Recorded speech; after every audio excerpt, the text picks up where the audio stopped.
Hello అందరికీ, అందరూ ఎలా ఉన్నారు? ఇదేంటి అని చూస్తున్నారండి. మేమైతే గవ్వలు చేస్తున్నాం అన్నమాట, పంచదార గవ్వలు. ఇది మా వదిన చేయమని చెప్పింది నిన్న, అందుకని వెళ్ళి మిక్స్ చేశాను. అంటే నాకు యాక్చువల్గా రాదు, మా పెద్దక్క దగ్గర నుంచి నేర్చుకున్నాను అన్నమాట. సో సక్సెస్ఫుల్గా కంప్లీట్ అయ్యో లేదో వీడియో చివరి వరకు చూడండి. షేప్ అయితే ఓకే వచ్చింది, ఏదో పర్వాలేదు, ట్రై చేశాను, బాగానే వచ్చాయి గవ్వలు అయితే అనుకుంటున్నాను.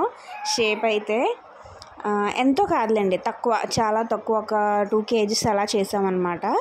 సో ఈ విధంగా అయితే వచ్చాయండి. లైట్గా పాకం పట్టాను అనమాట. నాకు పాకం పట్టడం అనేది అంటే నేను ఫెయిల్ అయ్యానేమో అనుకుంటున్నాను, కానీ వీళ్ళకైతే లైట్గా కావాలి.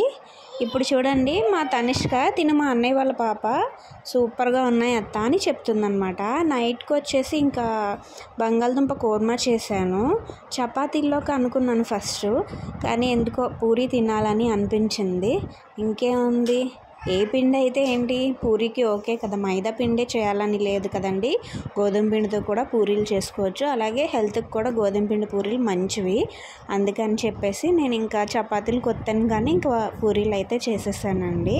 ఫస్ట్ వీడియో తీసినప్పుడు ఫస్ట్ పూరి పొంగలేదండి, ఆ తర్వాత వీడియో తీసిన ప్రతి పూరి పొంగింది అనమాట. అంటే వీడియో తీయలేని పూరి ప్రతిదీ పొంగింది. అందుకనే సాటిస్ఫై అవ్వక ఇంకొక పూరి పొంగేటప్పుడు కూడా వీడియో తీసాను అనమాట. నాకు ఇలా పొంగితే చాలా ఇష్టం అండి, వేడివేడిగా అలానే తినాలని అనిపిస్తుంది. మీలో ఎంతమందికి నాలాగే పూరి పొంగుతున్నప్పుడు తినాలని అనిపిస్తుందో కామెంట్ చేసేయండి. అలాగే నా వీడియోస్ కనుక నచ్చినట్లయితే లైక్ చేసి, ఫాలో చేసి, షేర్ చేసి, సబ్స్క్రైబ్ చేయండి. బాయ్.